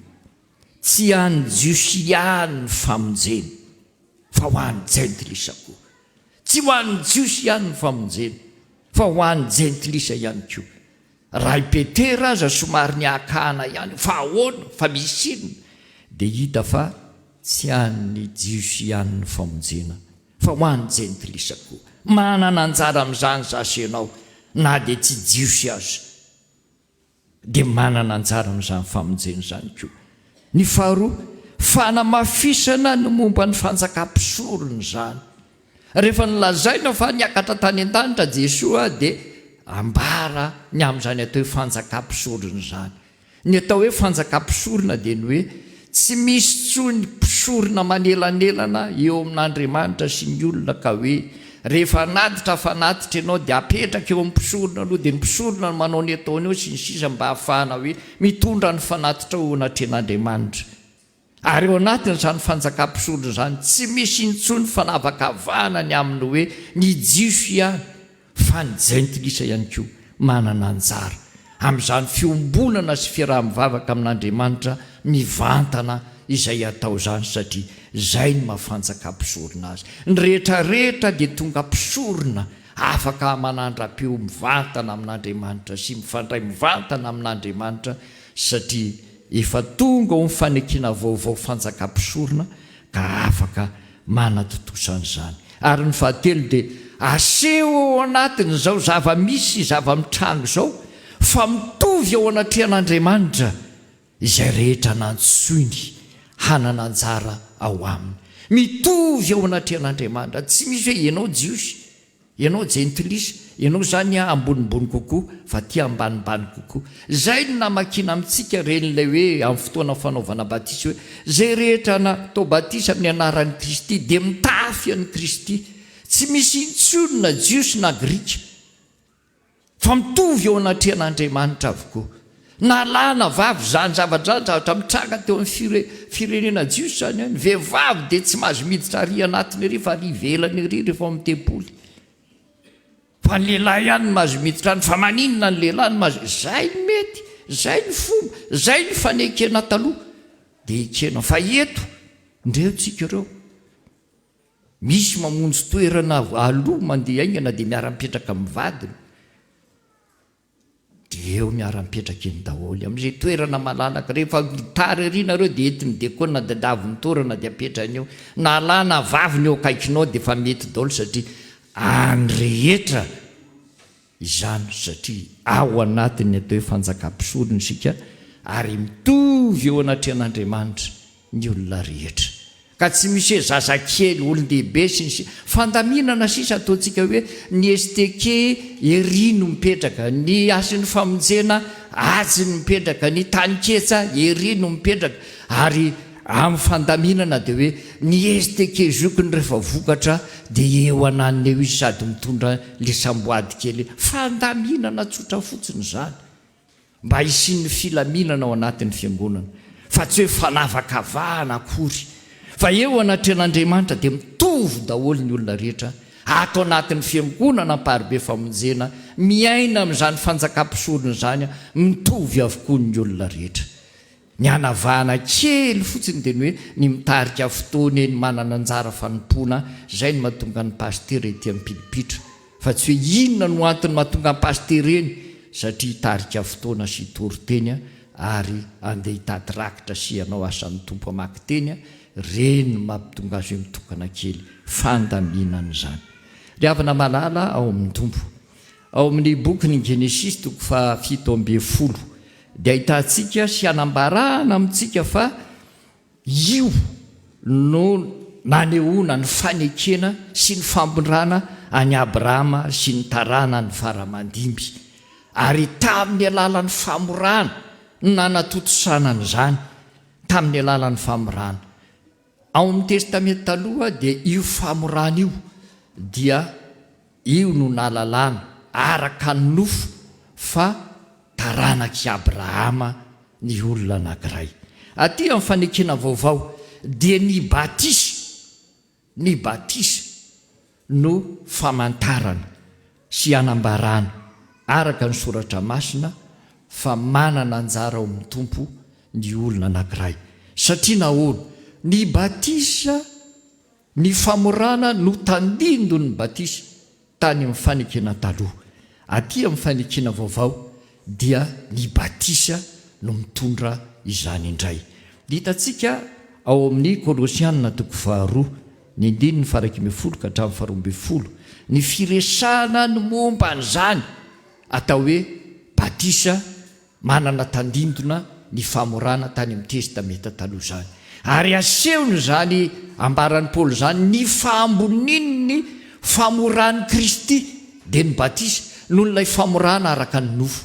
Dia hitantsika amin'izany ry havana fa zava-dehibe amin'ny fiainantsika tokoa ity batisa ity ho an'ny fiainan'ny fiangonana sy ny fiainan'ny kristianina ara-panahy ao amin'ny tompo. Fa dia izay ny anentanana antsika ry havana ao anatin'izao lohahevitra hoe miorena ao amin'ny tompo amin'ny batisa izao. Fa zava-dehibe eo amin'ny fiainantsika tokoa ny vita batisa, zava-dehibe eo amin'ny fiainantsika tokoa no atao batisa, zava-dehibe eo amin'ny fiainantsika tokoa ny hanolorana ny zanantsika hanana anjara ao amin'ny tompoko ho tenany Kristy ety ambany masoandro amin'ny alalan'ny batisa. Satria amin'ny alalan'io batisa io no hanoloran'Andriamanitra lay fahasoavana tsy hita maso amin'ny alalan'ny famantarana hita maso menantsika. Ao anatin'izany no ahatonga antsika ho voatsangana ho zanak'Andriamanitra ao amin'ny Kristy Jesosy. Ny farany ry havana ny fahatelo dia ny hoe porofo nanalana ny ahiahy ny jiso izany. Raha ny jiso ny hevitra sy ny eritreritra ry havana ny aminy hoe zany famonjeny zany dia ny jiso ihany. Zany ny tao an-tsaina, zany ny tao amin'ny fiainana, zany mihitsy aza ny atao hoe finoana. Satria ny jiosy no nanao fanekena tamin'Andriamanitra ary ny jiosy no vahoaka nantsoan'Andriamanitra ary ny jiosy no taranaky Abrahama araka ny nofo. Marina tokoa zany ary zany ny zavatra nisy. Kanefa izao ny finoana dia tsy any jiosy ihany fa ny jentilisa ihany koa. Ka nilazana ny Abrahama hoe rainy mino izy dia satria ho an'izay rehetra mino ka mandray an' Jesosy Kristy ho tompo sy Andriamanitra eo amin'ny fiainany ny famonjena. Noho izany ho an'ny jiosy aloha fa ho an'ny jentilisa ihany koa izany famonjena izany. Satria nilatsaka tamin'ireo olona tafangana tao an-tranon'i Kornelio ny fanahy masina. Ary io ry havana no porofo ety nilazana hoe aoka hialao aminao amin'izay ry Petera ny fiahiahiana hoe mety tokony handray sy hanana anjara amin'izany famonjena ho tonga zanaky ny Abrahama amin'ny finoana izany ve ny jentlisy, na ho voatsangana ho zanak'Andriamanitra hanana lova miray amin'ny Kristy ve ny jentlisy. Eo ry havana no miseho zany, satria ny anahana Petera sy ireo jiosy niaraka aminy no ny amin'reto oloreto jentlisy dia nilatsaka mielohan'ny batisa ny fanahy masina. Ary izay no natonga ny Petera nitsangana hoe tsy misy tokony hampianahana intsony ny anaovana batisa nyreto oloreto, fa ny fanahy masina azy efa niraisy ny sahady. Profo zany fa tsisy tokony hisakanana azy tsony na heverana azy hoe tsy mendrika na tsy azo atao batisa, fa tokony hatao batisa satria ny fanomezana lay tsy hita maso fahasoavan-dehibe indrindra azy efa niraisy ny sahady, ka inona ny hisakanana azy dia natao batisa ireo tavango natao ireo, satria voapirofo fa manana anjara amin'ny tompo izy nanalana ny ahiahin'ny jiosy amin'ny fanelakilahana sy ny fisakanana ary ny tsy fetezana hiavana amin'ny jentilisa izany. Zavatra anankitelo ry havana no afatra entina ao anatin'izany. Ny mino ny filazantsara no mandray ny fanahy masina ka tonga zanak'Andriamanitra. Ny mino ny filazantsara izany ihany mandray ny fanahy masina ary tonga zanak'Andriamanitra. Manarak'izay ny fanananao ny fanahy masina no mahazanak'Andriamanitra anao. Rehefa manana ny fanahy masina tsika dia voatsangana ho zanak'Andriamanitra zay. Tsy misy tsony hoe zaza na olon-dehibe na olona efa antitra loatra sy ny sisa fa rehefa nandray ny fanahy masina ianao. Azany ry havana mahatonga ny FJKM manao batisa ny zaza satria ny mino rehetra dia hoy ianao hoe manana fanahy mahay mino ve ny zaza. Ny toe-panahy ny zaza indrindra aza no tena sitrak'Andriamanitra, fa raha ny olon-dehibe aza tsy manana ny toe-panahy tahaka ny zaza na mibebaka fa 100 aza dia tsy izy zany. Fa izay no mahatonga ny tompo miteny raha tsy miova ianareo ka ho tonga tahaka ny zazakely dia tsy mendrika hiditra na hita ny fanjakan'Andriamanitra. Ny fanahy sy ny toe-panahy ny zazakely izay tsy mbola nanota amin'ny sitrapony ary manaiky an'Andriamanitra sy ny asa ny fanahy masin'Andriamanitra, zany ny zava-dehibe. Ka azandrasana ry havana ny zanantsika efa viravirainy devolo ny fiainany sy ny momba azy, hatrany amin'ny lelany ny sainy ny fanany, hatrany amin'ny kibony ka hatrany amin'ny tongony, zay isika voataitra hoe andeha ho atolotra ity mba hanana anjara amin'ny tompo. Fa dia ny mbola zaza izy dia omeo an'Andriamanitra. Ary zany ry havana no natonga ny hoe fa maninona no forana rehefa teraka valona ny jiosy. Kanefa ny famorana no atao hoe tandindo ny batisa any amin'ny fanekena taloha dia satria dia ny mbola zaza izy ka hita fa velona sy efa nitezaina tany tokantrano herinandro dia taterahana aminy zany mba hananany anjara mandova sahady zany mahataranaka Abrahama azy zany ary mandray ny teny fikasana sy ny fanekena natao tamin'i Jehovah Andriamanitra. Mihoatra lavitra noho izany ry havana ny antsika kristianina, zany aza mbola tandindona nanao an'izany ny jiosy. Ny antsika le tena izy lay ao amin'ny Kristy ahatonga antsika ho zanak'Andriamanitra. Inona ry havana ny anahanahanao? Io zanaka mbola tsy vita batisa io mbola tsy tafahombona amin'ny Kristy le. Na entinao fa 100 ety ampiangolana azy, rehefa vita batisa izy dia tafatsangana ho zanaka. Ary zay no natonga antsika FJKM nanao hoe mandra-piomakomany ny olona amin'izany batisa zany, satria ny olona ihany koa mba manana fiomanany arak'izay fandamina-piainany. Dia misy zany atao hoe fanoloran-jaza zany mba hatonga ny zaza mba hanana anjara ao amin'i Kristy. Dia izay no mahatonga amin'ny fandaminany hoe ny zaza dia manomboka havalona ihany koa dia azo atolotra ho an'ny tompo raha mbola tsy atao batisa, fa ny fanolorany olona ny zanany dia efa fiomanany ho amin'ny batisa amin'ny manaraka. Iavana malala ao anatin'ny Lioka 7:1-20 ka hatramin'ny 12 dia milaza ny amin'ny nanaovana batisa any Jesosy ary nanehoany zany atao hoe filatsahan'ny fanahy masina sy ny fahatongavany fanahy masina zany ho porofo fa miasa ao anatin'izany tokoa Andriamanitra manolotra ho an'ny olony ny fanahiny mba hoentin'ny olona miasa. Jesosy raha natao batisa ka nandray ny fanahy masina dia nareho feo sy nahita i Jaona ny feo izay reny dia hoe ity no zanako malalako, izy no sitrako, ary ny fanahy masina dia ilay voro malala. Satria Jesosy dia hanomboka natateraka lay asa mesenika natongavany dia tany. Dia havana malala ao amin'ny tompo. Zany indrindra ny antsoina antsika, hanolotra ny zanantsika, hanolotra ny atao hoe ankonantsika ho vita batisa avokoa, aza mangatangatakandro. Fa ianao nga malala ny apitso sy ny ravaka apitso, tsy fantatrao zany. Tantara kely izay ambarako aminareo ry havana, fony aho mbola nanao stagiaire ohatran'ity zanako ity, dia nandeha tany amin'ny fiangonana anankiray izay. Dia rehefa tonga tany mafana fo moa ny tena fa mbola tanora, dia laza tonga dia namangy izay tsy tokony ataony stagiaire loatra zany a, fa ny tena mafana fo ary le fiangonana efa elany tsy nisy mpitandrina. Dia lasa namangy nitety nanao tafika masina izay, dia nitety ny trano rehetra, dia nanentana ny amin'ny batisa.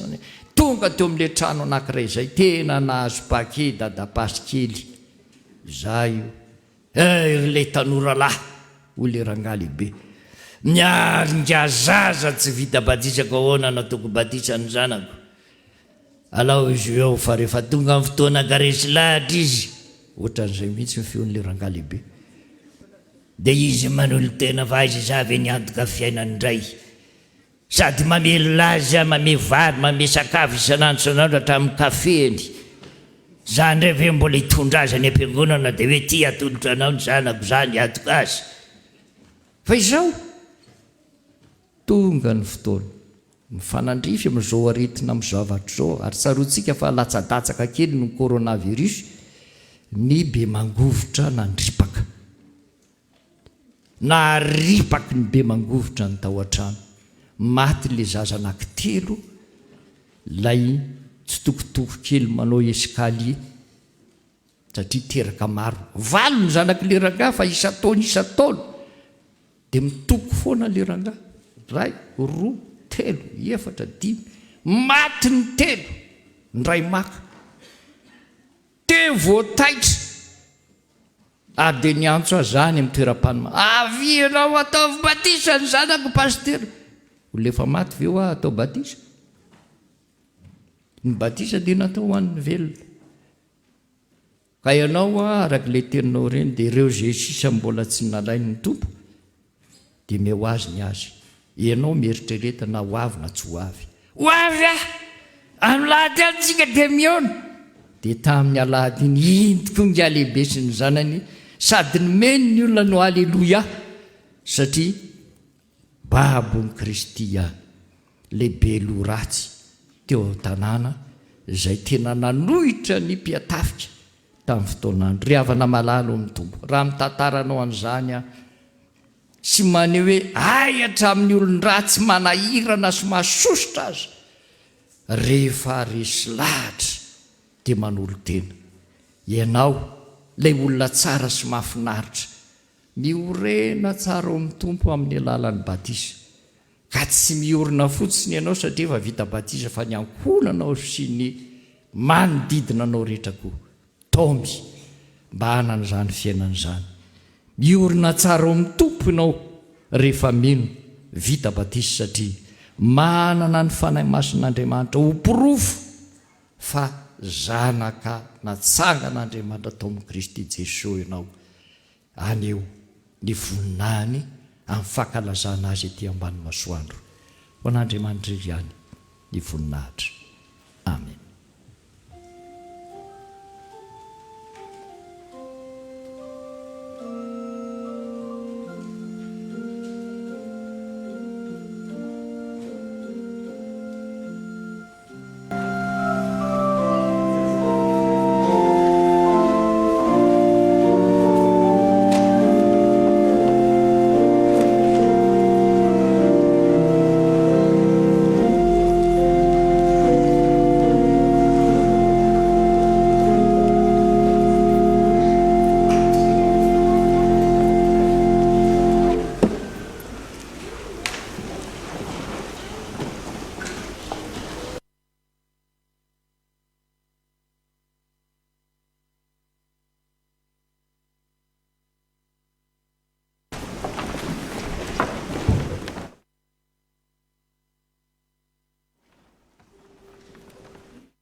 dia isika fiangonana iombinao anatin'izao vavaka fangatahana izao. Ry Andriamanitra ray ny fahasoavana rehetra, falo misaotra anao izay tompo no ny asan'ny fahasoavanao ato amin'ny fiangonanao, ka nahafahany ireo mpanompo maro maneho fisaorana anao tamin'ny alalan'ny rakim-pisaorana. Ary misy ireo mbola mangatambavaka hitombony izany fahasoavana izany koa.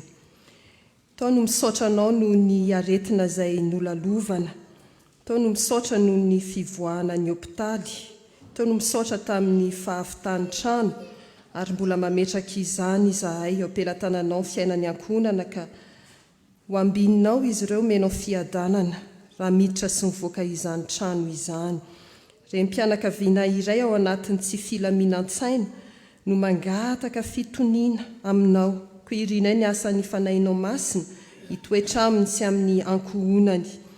Mangataka ihany koa izahay tompo ho an'ny rem-pianakaviana iray hijery ny fianaran-janany vavy ianao, indrindra ao anatin'izao fidiran'ny mpianatra izao, ary ny fiainan'izy ireo manokana mihitsy. Ianao Andriamanitra no tokony, dia misy matoky izahay, fa ianao no hijery sy hitahy azy ireo ny amin'izay tsara rehetra mahasoa ny fiainany. Misaotra anao ihany koa tompo noho ny nanomezanao ny sampana tanora kristiana zokony ho fitaizana ny vahoakanao araka ny fanomezam-pahasoavana natolotra ao azy. Atokany ho anao hatrany ny sampana ho feny ny fahamasinana mba hahavokatra be atao amin'ny fiangonana, ko amin'ny asa rehetra izay sahaniny dia amirapiratra ny voninahitra ao no ny herin'ny fanahy masina. Dia tahio sy ampaherezo amin'ny herin'ny faherezanao Andriamanitra ny braosy ny komity ary ny mpikambana sy ny ankohonany ihany koa, ka ho tanteraka amin'izy ireo ny teny fanevan'ny sampana, mazoto fa tsy alaina ary hafanafo mandrakariva amin'ny asanao tompo, ary ianao mihitsy no hamaly fity ny amin'izay fanoloran-tena izay efa tanterahan'izy ireo anao Andriamanitra. Dia toy izany koa no angatahinay fitahiana ho an'ny sampana asa ary komity rehetra mijoro eto amin'ny fiangonana mba ho sampana rafitra velona, tovozy fa namahery ireo tompon'andraikitra itsasokajiny. Apio ihany koa amin'ny fitaizam-panasa aniny sy faratanterahana ireo tetikasa mba hitondra soa ny fiangonana sy ho fifalian'izy ireo. Ao ireo rafitra manao fankalazana, mba ao ny fitahinao ny komity sy ireo asa tokony tanterahiny.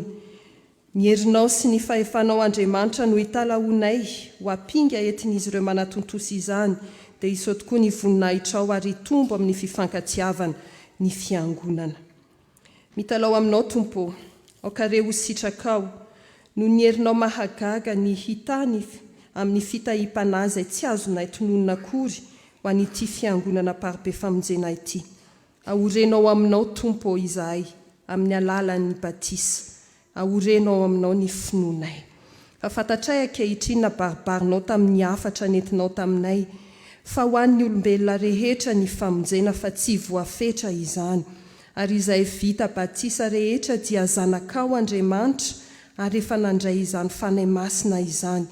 Ny irinay tompo dia tena izy vokany tokoa, ny asan'ny fanahy masina izay tanteraka aminatin'ny fanompoam-pivavahana izay iraisanay isan'alahady, dia hita etỳ amin'ny fiainanay ny vokatry ny fanahy, ao ny fitiavana, ao ny fahalemem-panahy, ao ny fionoana-po.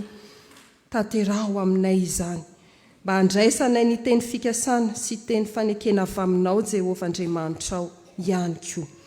Ary izany indrindra mbola anavaozanay ny fahaloran-tenanay aminao Andriamanitra, mba hirosonay lalina kokoa amin'izay fanekenay teo anatrehanao.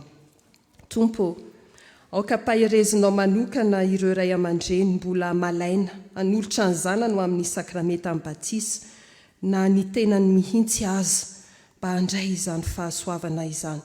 Jereo amin'ny fahasoavanao ny fiangonana manontolo koa amin'ny zavatra rehetra misy eto, dia avereno amin'ny fahatanterahana. Aoka ho ambininao ny asa fitoriana tao amin'ny fiangonana, ka ho maro ireo ho afapatotra. Da io androso hatrany ny asa fanamboarana isan-karazany tanterahana eto anivon'ny fiangonana. Dia mivavaka ho an'ny sambatan'olona sy ny ankohonana masina mivavaka eto izahay, raha misy marary. Ianao ane tompo, hitondra hery sy fanasitranana ny tena mampanahy ny manontolo ireo mpanomponao izay nangatabavaka dia ao atan'izao maniry fahasalamana tanteraka izany mpanomponao izany, manohy ny fitsaboana ihany koa, ary indrindra ny hoe anafoananao ny aretina izay manjoa amin'ny vatany, ao ny mangataka mba hitoizany fahasalamana rehefa avy nivoaka ny hopitaly. Tompo malalo, ianao Andriamanitra ny fanasitranana rehetra ny handray ny fitarainan'ireo mpanomponao ireo, ary indrindra miombina amin'ireo mpianakavy finoana izay mikarakara ny havany aman-tsakaiza, ao anatin'ny tsy fahasalamana ihany koa izay, mba ho ampianao amin'ny entimanana ary ampianao amin'ny hery sy tanjaka sy adidy mbola sahan'ireny mpanomponao ireny.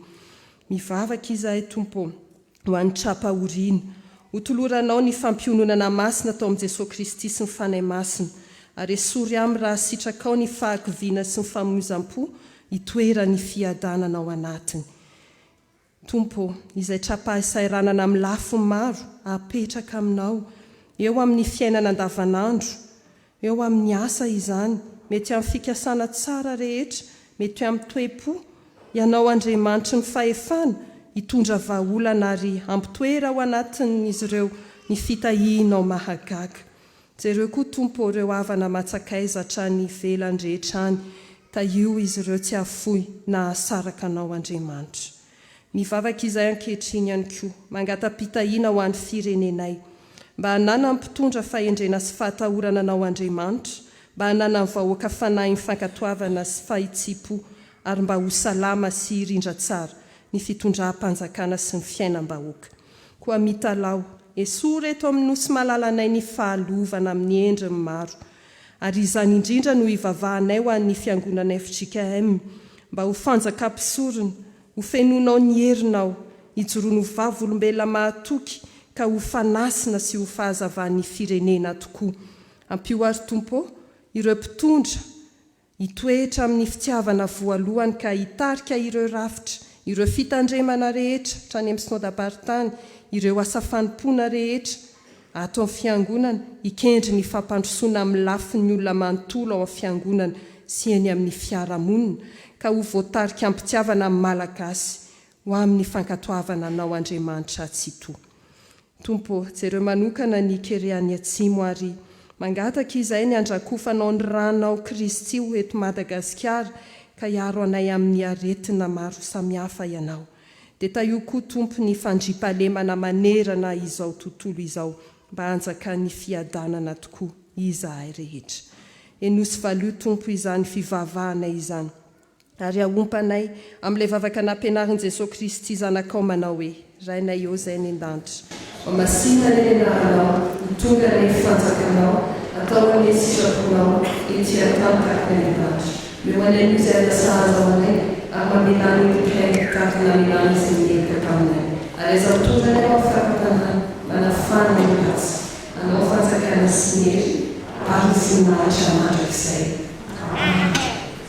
Tonga ny famaranana ity fampompivavahana tapany voalohany ity isika riavana, hitsangana isika fiangonana natanteraka ny hira voalahatra manaraka. Amen.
amin'ny anarany tompo ary aoka isika efampadinika mpandroso ny fitiavana sy ny asa tsara fa famindrapo sy fahamarinana no an'izay manao asa tsara.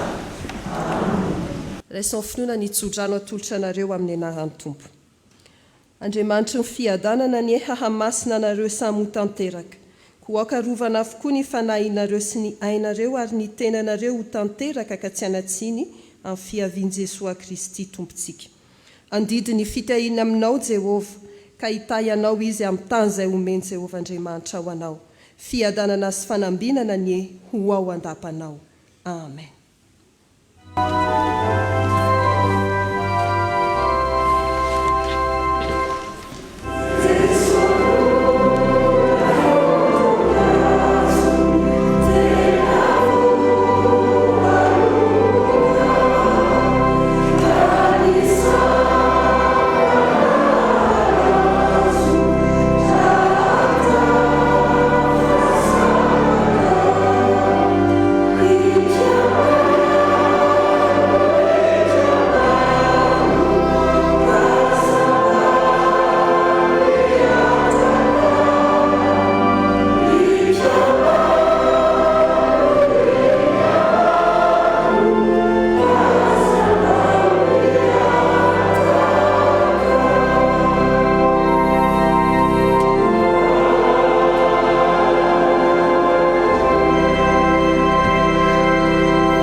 Ny voninahitra dia ho an'Andriamanitra irery ihany amin'ny anarany Ray sy ny Zanaka ary ny Fanahy Masina.